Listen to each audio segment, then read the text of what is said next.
If your brand belongs in the heart of the yachting world, this is where it happens. Yachting International Radio reaches over 1 million yachting professionals and enthusiasts every month, with 77 million impressions, 220,000 social followers, and 74,000 podcast subscribers. Our hosts are insiders, crew, captains, CEOs, trusted voices shaping the industry. This is targeted, high-impact advertising in a luxury niche. Visit yachtinginternationalradio.com/advertise. Your audience is already listening. Top of the morning, afternoon, or evening, folks. It's Captain Liam here. I'm honoured to have Captain Kevin from Find My Captain. How are you, Cap? I'm good, Captain Liam. Thank you for having me on board. Well, just pleasure, my pleasure. We're just trading some secrets there, advice for kind of captains, because it's an interesting industry. I've done it for 25 years, and I'm from Australia, East Coast, started diving.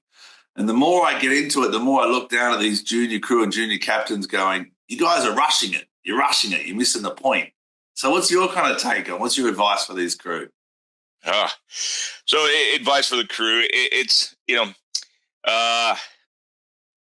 hard to give them advice. What we are doing at Find My Captain, and so I have a delivery service as well that I do on the side, but we've created the app. But what we did on Find My Captain is we put in mentorship programs, and it's as captains sign up, we ask them, do you want to be a mentor? And then that allows them to tap into new captains who are trying to learn the industry, trying to make decisions, trying to get weather calls, trying to, hey, is this a good idea or is this a bad idea? So being able to share that knowledge from years at time at sea, with these newer captains and just kind of give them a sounding board. My history, my background, I started in the SEAL teams. I did 25 years in the SEAL teams. And when I was at E6, I got assigned a mentor. And I tell you, he's become my life coach. So I still have not gone a single month since 1997 that we haven't talked, at least one time in that month. So it's been quite a great relationship, and really enjoyed having him. But really a great sounding board to bounce stuff off of. And so we're trying to offer that to these other captains that are coming out there. At the same time, we're trying to offer exposure and get out there, some Angie's List criteria, and look at the captains, get reviews for the captains, let them show their stuff, let them, so again, instead of just the way we've been trading captains for the last 50 years by name. I know a guy, have a little bit more information on them. So more vetted. Well, firstly, thank you for your service. It's incredible. Was it 26 years? 25, just over 25. Yeah. 25 years. I'm sure a lot of traveling included in that as well. Yes, sir, there was. Yeah, absolutely. But, you talk about Find My Captain. That kind of stood out. That's how we connected as well. And I went through the app and I applied. So you're saying a lot of it's the mentorship and the vetting as well, I guess, and the recommendations. They're three key pillars to Find My Captain. Well, so we set it up where any company, delivery company, captain service, or individual captain can sign up on there. And, we think competition is good. Get more better captains out there, where we're all being reviewed. You get a look at each one of them. And so that was the basis for setting up. Originally, I was just building it for my delivery company, but I was like, hey, this is too good a tool. We need to share it out there. And again, like I said, competition's good. It's healthy. It helps us all do better. So I put it out there for everybody, kept it cheap so we can keep people on it, but we got to cover the cost of it. But with that, I put in a mentorship program so companies that are wanting to build better captains can, have them sign up as mentors, or if it's independent groups that want to work with a mentor, you can do that. But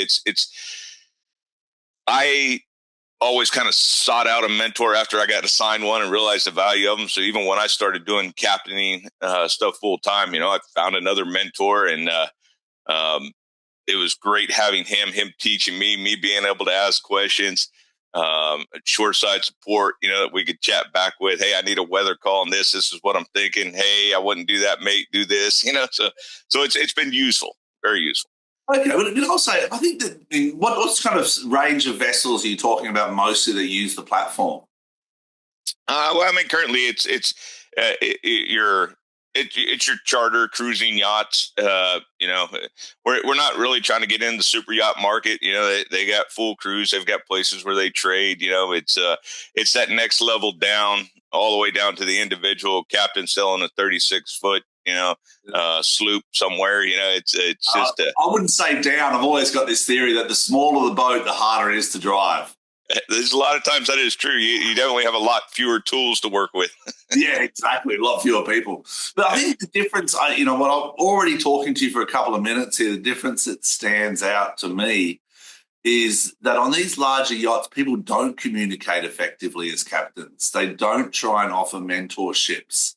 It's a lot of privacy and secrecy and that comes from the client. And I think that doesn't create the best network for success and mentorship.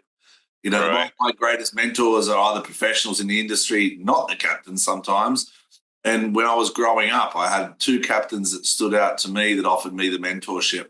So I think it's great what you're doing, but I think it also comes from a confidence place. I can see you're a confident captain, so you're happy to share.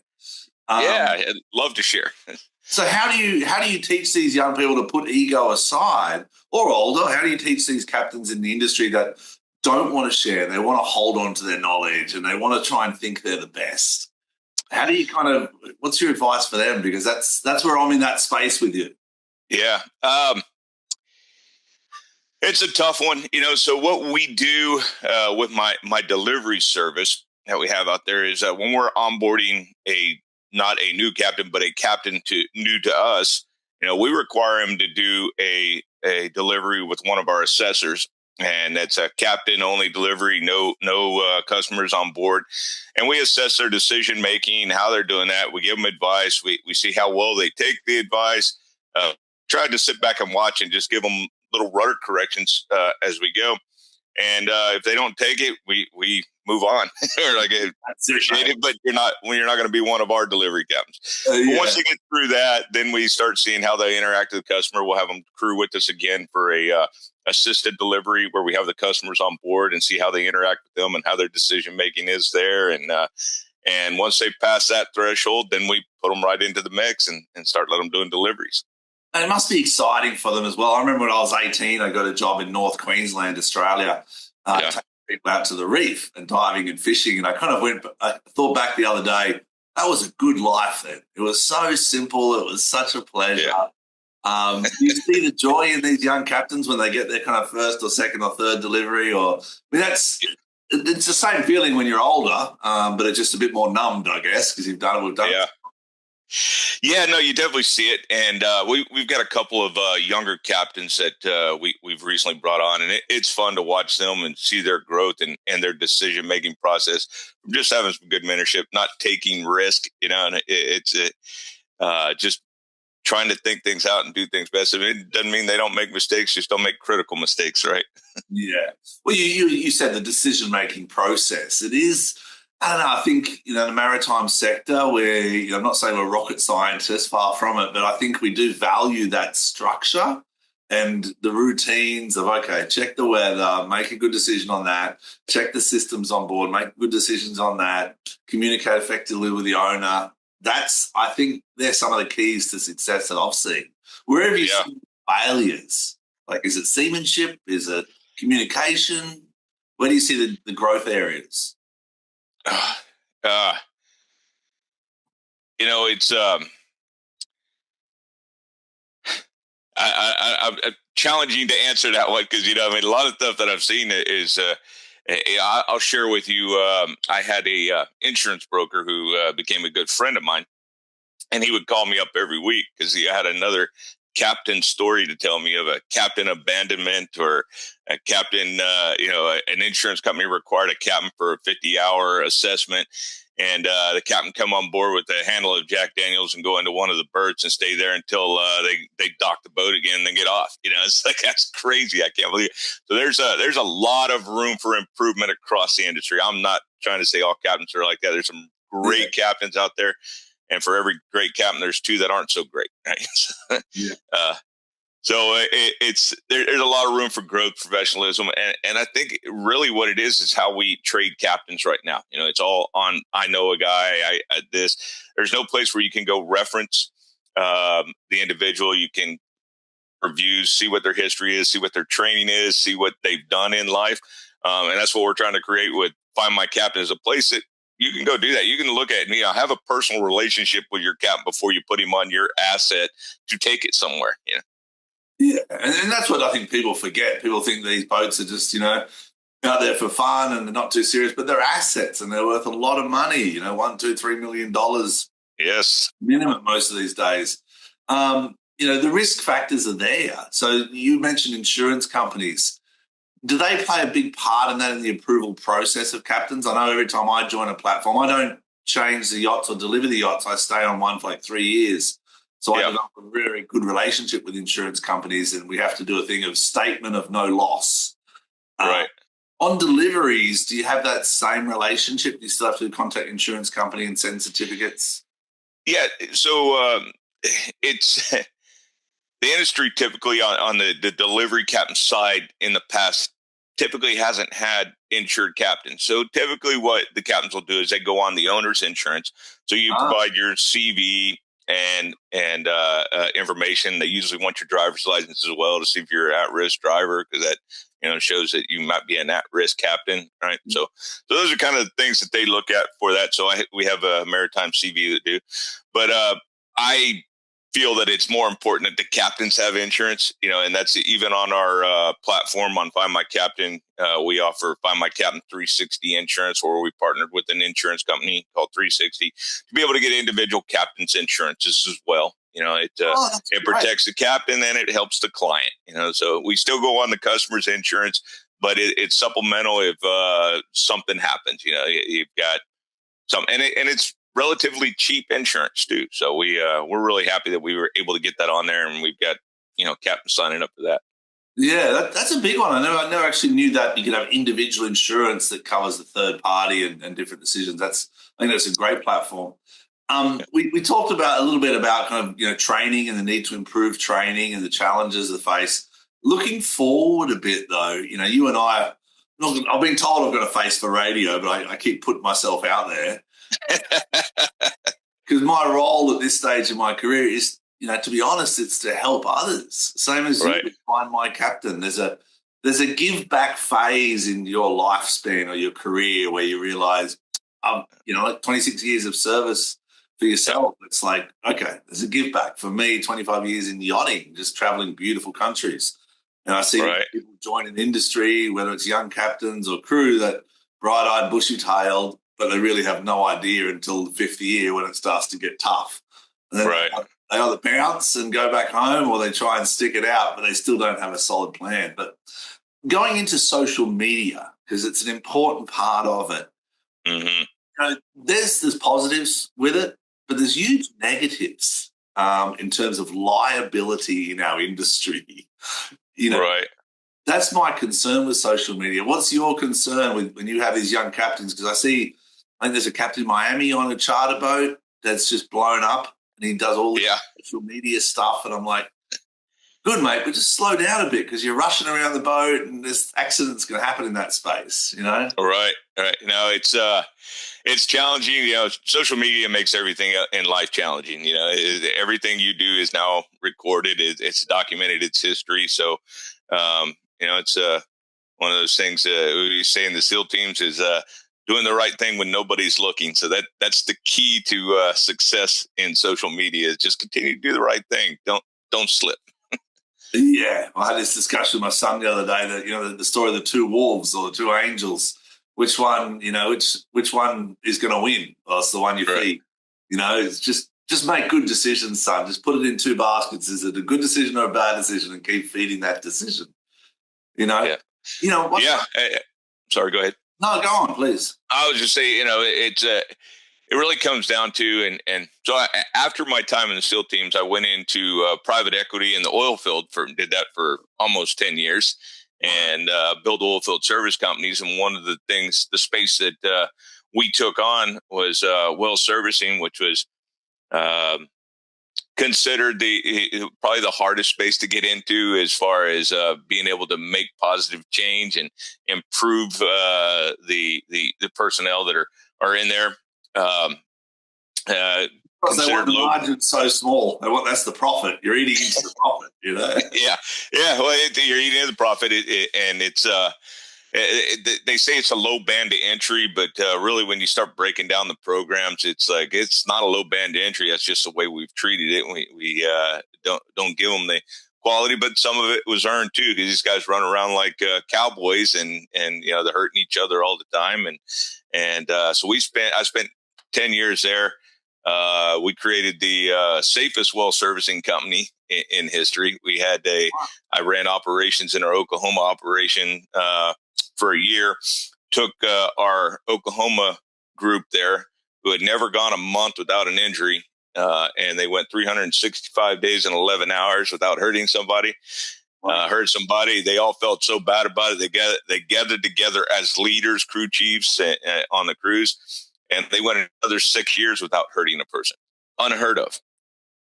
Wow. So, and it was all just teaching them leadership, being mentors, guidance, telling them things like, hey, do the right thing when nobody's looking.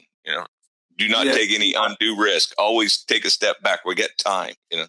Yeah, but I'm gonna ask you a tougher question now, because I really resonate with what you're saying in terms of leadership and safety, and I think that is the future. We talked about training, the importance of it, mentorship, and we do come back to this leadership.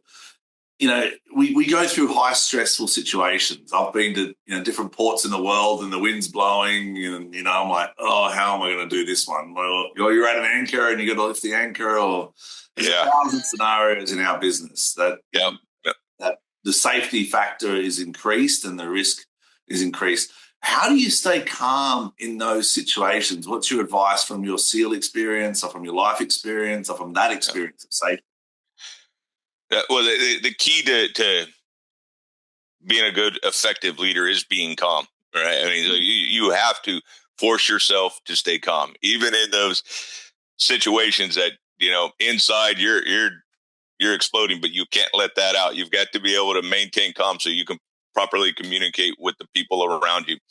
And there's so many stories that I have on that, from SEAL Teams Oilfield or whatever else. But I remember we were in SEAL Teams. We were in a firefight one night, and I had some close fire to me, impacting around me, and I got a little excited, and I let it come out in my voice over the radio. And as I did that, I just started watching the whole operation start to disintegrate. People are all yelling. Nobody's communicating effectively. It's becoming chaos. And I had to just calm down. I had to go, all right, you got to talk really soft, really slow. And so I started doing that. And I watched the whole temperature of the whole operation come back down to where we were effectively operating again. And I caused the problem. But by getting back to calm, I was able to correct it as well. So it's like you can see it firsthand how people respond. The stress you bring in is the stress they then respond to.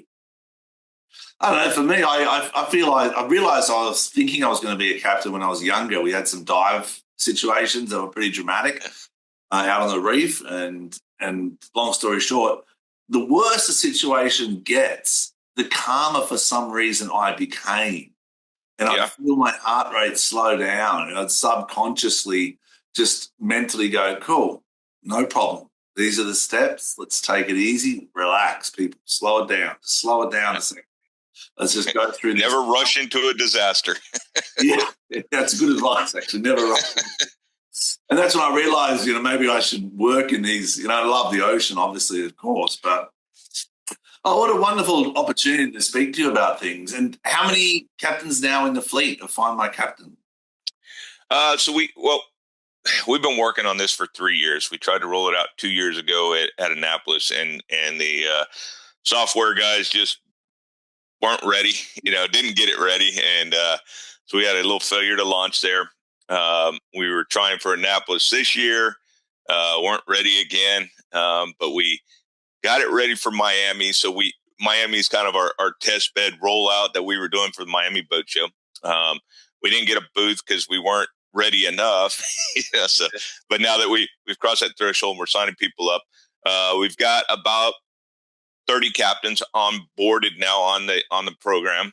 And you can go in and review them, and you can look through their history, their career. You can see their CVs. You can see we have them put their trackers on. Most captains these days carry a tracker of some sort. So you put your tracker on, so then you can look at the waters they've sailed, where they've been, kind of everything about them. And so, on the app or an individual. Yeah, on the app. So you go and on the there's a directory on Find My Captain where you can go in and look at the captains that are on board there, and then you go through there. And as you go down there, right hand side of the page there, it has their pictures, their CVs, their trackers, and everything else. So you can really know your captain before you pick who you're going to have do your delivery for you, or going to work for you, or spend a month or 3 months on your boat. Yeah, absolutely. Well, it's so important because it does make or break it. As a client, I see so many times clients that whether they get on or don't get on with crew members, I can pick it straight away. And you see that they close up and they're not as happy, and then you send another crew member in, or you adjust your shifts on. We have a crew of 14, so I'm not saying everyone's a captain because you can only have one, but everyone brings value in the team to the success of the operation. And that's why now I'm kind of saying to everyone that, irrelevant of your title, you are a leader because you're a leader for your own actions, and that's your lead. So you need to take ownership of that. Yeah, that was beat into me when I was in the SEAL teams. From day one, it's like, hey, there are two of you. One of you is the leader.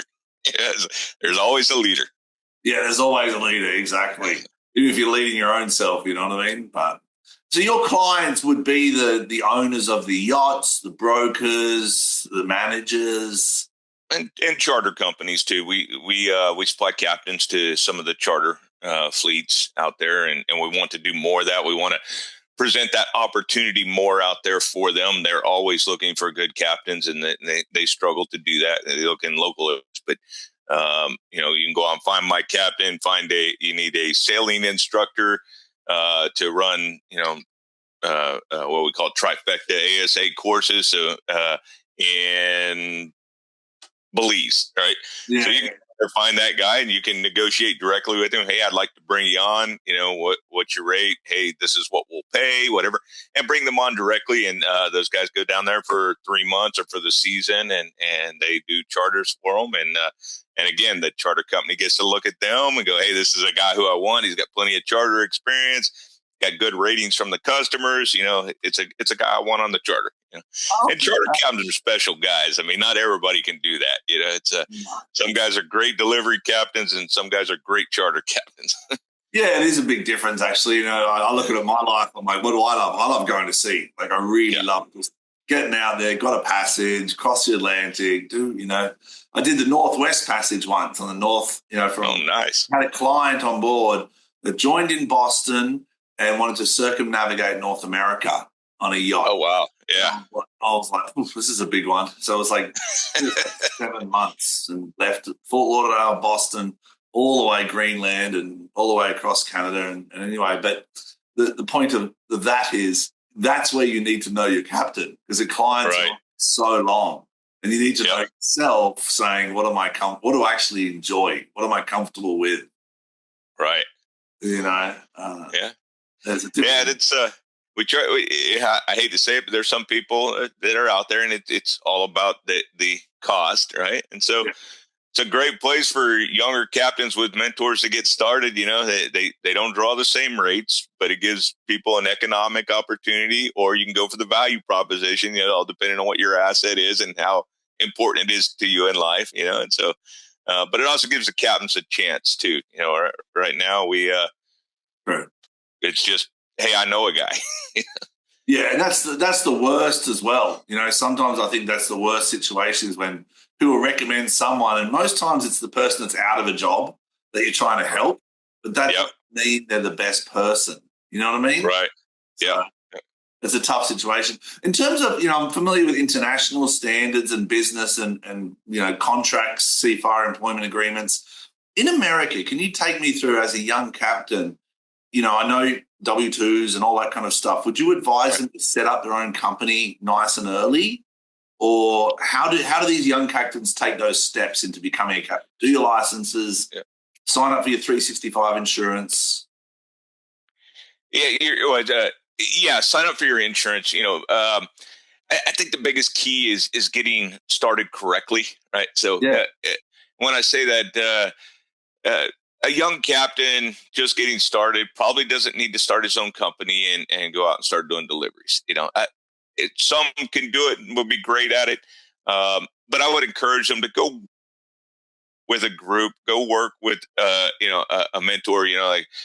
We have our delivery company. There's several other delivery companies on the platform already, and get on with those guys and say, hey, I want to just be a delivery captain with you guys. I want to learn from you. I want to get the experience, and you get to learn both sides of it instead of having to learn, one, how you pay, how the captains get paid, and how you do your taxes at the end of the year. So you get to learn that, just in one season, which will help you out as a businessman dramatically. But yeah, I think as soon as you are ready, and again, having those mentors to help you along that path. But as soon as you're ready, start your own company, live the American dream, the entrepreneur dream, build your company. Just get help and like I said, we're providing a platform so you can do that. You can bring on other captains. You can be a mentor in the future. So. Yeah, that's the key. It's kind of the good thing about being a captain too is it's a very individual,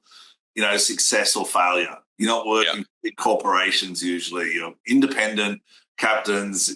The results are directly what you put in is what you get out. Yeah. No, and it's with social media and everything. It's one of those jobs these days that you really get one chance to do it right. If you mess it up, you're probably not going to be a captain anymore.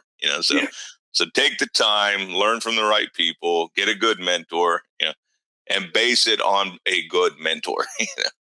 Yeah, great advice. Actually, you keep going back to that mentorship. I remember one of the best captains I've worked for. It was in Australia, and he said nothing. It was so strange. Like he was an older gentleman and so quiet.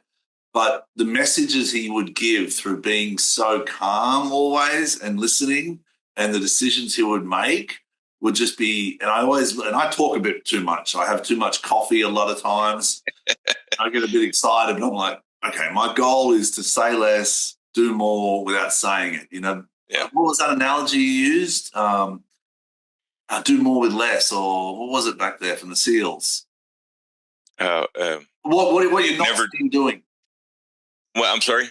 What you're not seen doing. Something like that in the background.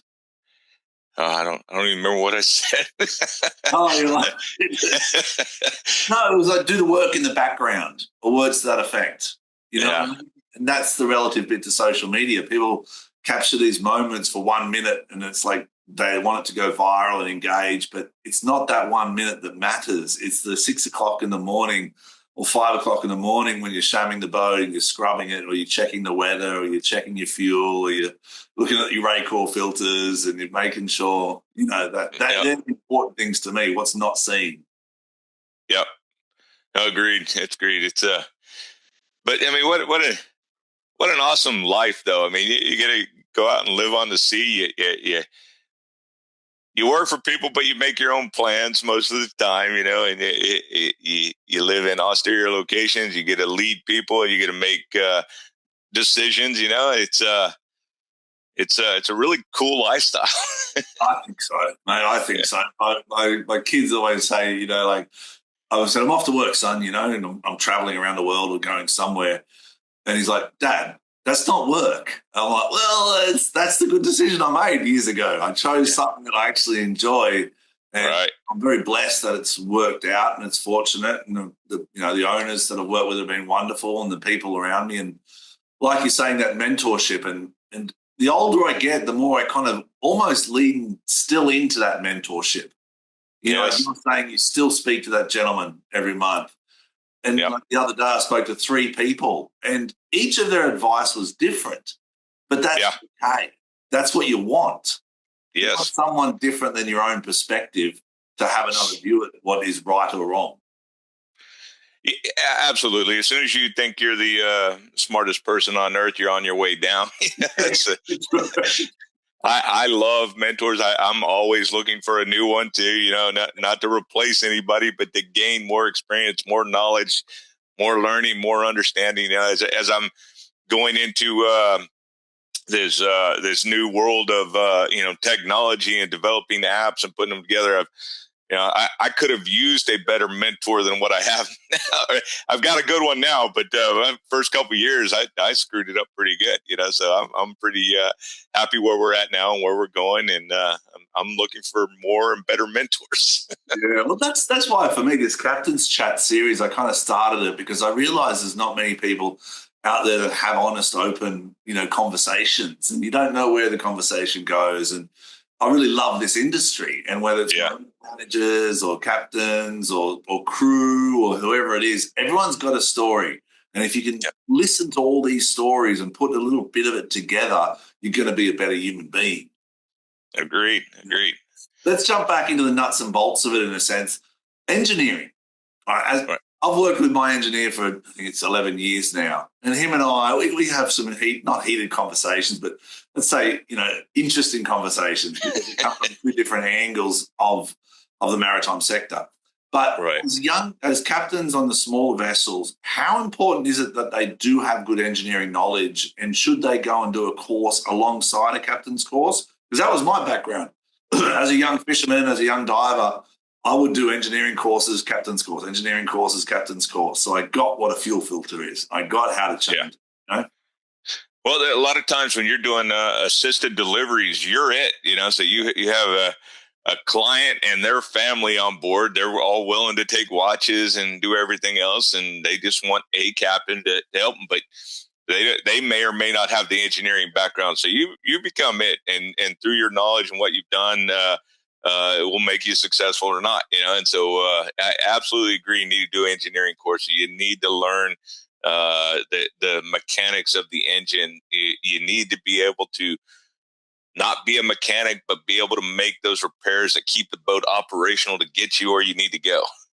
Yeah, understand the water flow, the airflow. These are important things, that you make sure you got enough fuel, check your tanks and so forth. It does, it does sound simple, but it's also where most people go wrong. Like most Agreed.